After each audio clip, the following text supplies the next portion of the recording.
من اكتر اللقطات اللي كانت مؤثرة قوي على السوشيال ميديا اللقطة دي.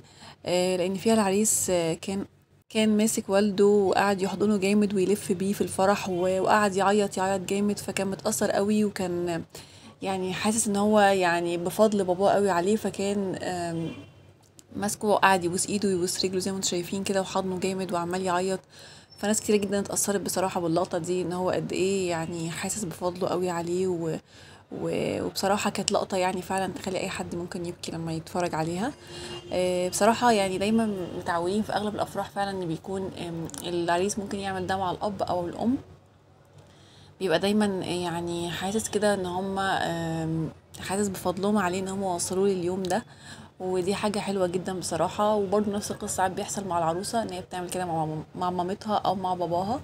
ويمكن كمان بيبقى في اغاني كمان طلعت الفترة دي ليها علاقة بالاب او ليها علاقة بالام، دايما بتشتغل في الافراح في الفترة دي. فيمكن في ناس بتشوفها ان هي لا بيكون استعراض للناس اكتر، وان هو اللي مش محتاج يعمل الحاجات دي قدام الناس.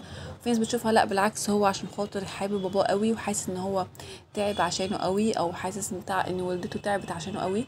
فحابب ان هو يعني يفرحها قدام الناس، حابب يقول للناس ان لا ده بالعكس هي تعبت معايا قوي، وان انا مبسوط جدا يعني، او بشكرها على تعبها ومبسوط ان هي فرحانه. ففي ناس بتشوف كده وفي ناس بتشوف كده على حسب برضو يعني.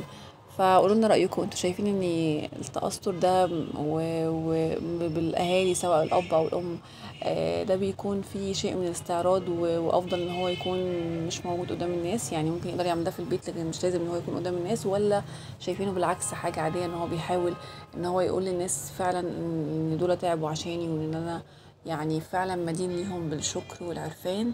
وممكن يكون هو غصب عنه بيتأثر ودموعه بتنزل غصب عنه عشان كده، يعني مش بيبقى حاجة مقصودة منه. فقولولنا شايفين رأيكم ايه.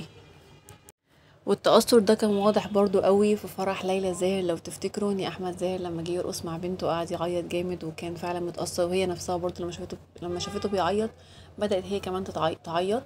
وكان ساعتها شغال برضو اغنية ليها علاقة بالاب، كانت جميلة قوي، كانت بتغنيها هنا يسري تقريبا. فبرضه كان نفس الموقف ويمكن فعلا كان الناس حبت جدا الموقف ده. وبرضه انا فاكره برضه في الجزئيه دي ناس انتقدت الموضوع، في ناس قالت لا يعني ده تمثيل، وفي ناس شافت لا بالعكس هو طبيعي ان هو يتاثر ببنته يوم فرحها، وهي طبيعي انها تتاثر برضه ان هي سايبه باباها وماشيه، ودي حاجه برضه يعني بتبقى صعبه شويه عليهم هما الاتنين. ففي ناس شافت كده وفي ناس شافت كده، يعني في ناس انتقدت الموضوع وفي لا في ناس كانت مع الموضوع وشايفه ان لا ده طبيعي او شعور طبيعي جدا.